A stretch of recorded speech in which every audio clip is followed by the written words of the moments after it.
أعوذ بالله من الشيطان الرجيم بسم الله الرحمن الرحيم الحمد لله رب العالمين والصلاة والسلام على رسولنا محمد وعلى آله وصحبه أجمعين. Me emër të Zotit, mëshiruesit, mëshirbërësit, paqja, mëshira, begatia e krijuesit të gjithësisë qofshin mbi Muhamedit alayhis salatu wassalam, mbi familjen e tij dhe mbi gjithë profetët përpara tij. Paqja dhe mëshira e Zotit qoftë mbi gjithë ne që jemi sot këtu dhe gjithë njerëzit anë mban botës.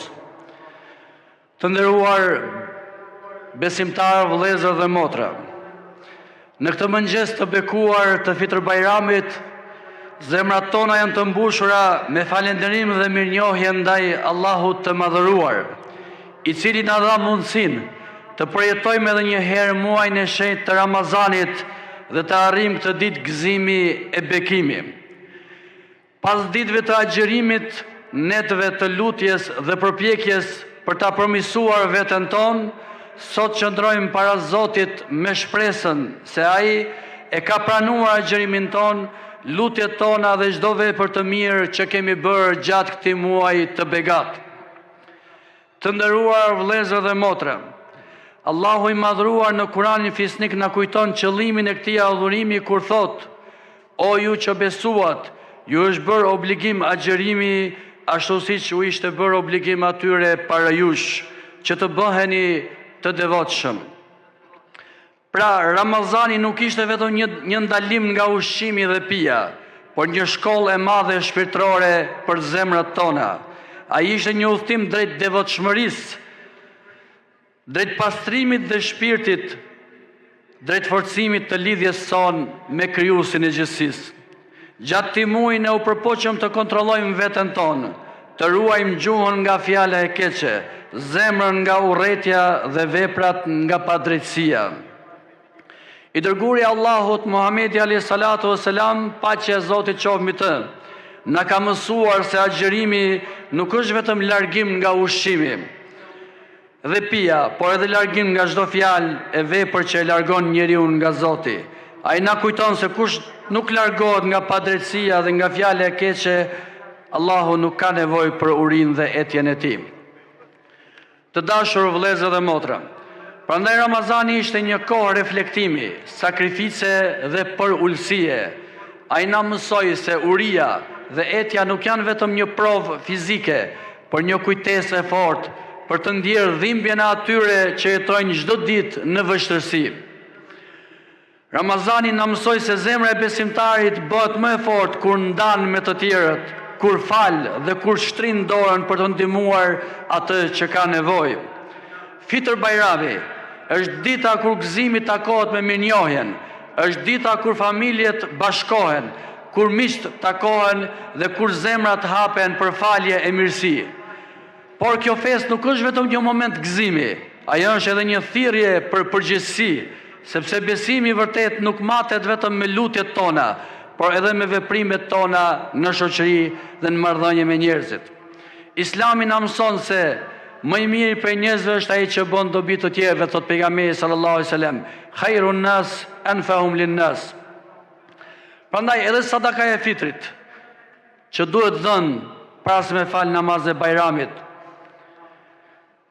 që kemi dhënë dhe është bërë obligim në këtë ditë, në mënyrë që askush të mos mbetet pa gëzimin e Bajramit. Kjo është një nga bukuritë më të mëdha të fesë sonë, kujdesi për tjetrin, solidariteti dhe përgjegjësia ndaj të dobtit.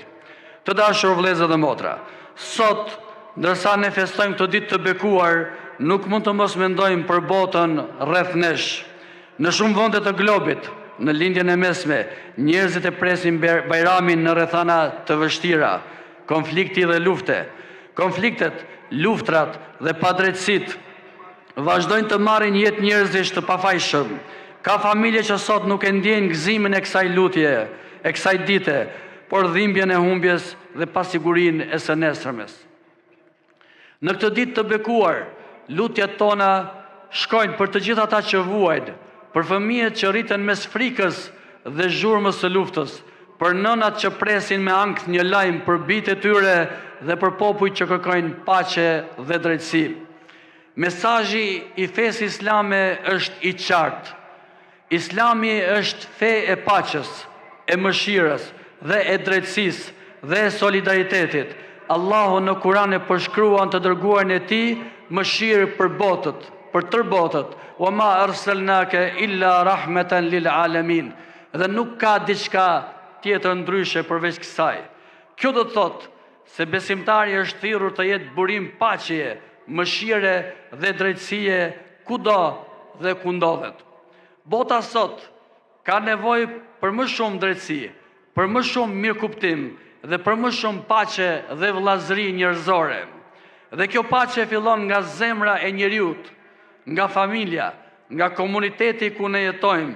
Ajo ndërtohet me respekt, me dialog dhe me kujdes për njëri tjetrin. Ne si shoqëri kemi përgjegjësinë të kultivojmë këto vlera shumë të rëndësishme, të patjetërsueshme në gjitha kohrat dhe vendet. Shqipëria, jonë e dashur, ka qenë gjithmonë një vend ku besimet fetare kanë jetuar në harmoni dhe respekt të ndërsjellët. Kjo është një pasuri e madhe shpirtërore dhe kombëtare që duhet ta ruajmë dhe ta forcojmë gjithmonë dhe të jemi vigjilent për të. Le të jetë ky Bajram një moment reflektimi për secilin prej nesh, të jemi më të drejtë në familjet tona, më të ndershëm në punë, më të kujdesshëm ndaj të varfërve dhe më të gatshëm për të falur njëri tjetrin. Sepse një shoqëri ndërtohet mbi zemra të pastra dhe mbi njerëz që zgjedhin të bëjnë të mirën për kënaqësinë e Zotit dhe për të mbjellur paqen në këtë planet ku jetojmë si njerëz. Edhe një herë gëzuar Fitr Bajramin për shumë vjet, Zoti na pas pranuar Ramazanin, lutjet dhe çdo gjë që kemi bërë gjatë këtij muaji dhe duke u kujtuar me një hadith profetit Muhammed alayhi salatu wasalam i cili thot: veprat më të dashura tek Zoti janë ato të cilat janë të vazhdueshme edhe pse janë të pakta. Faleminderit.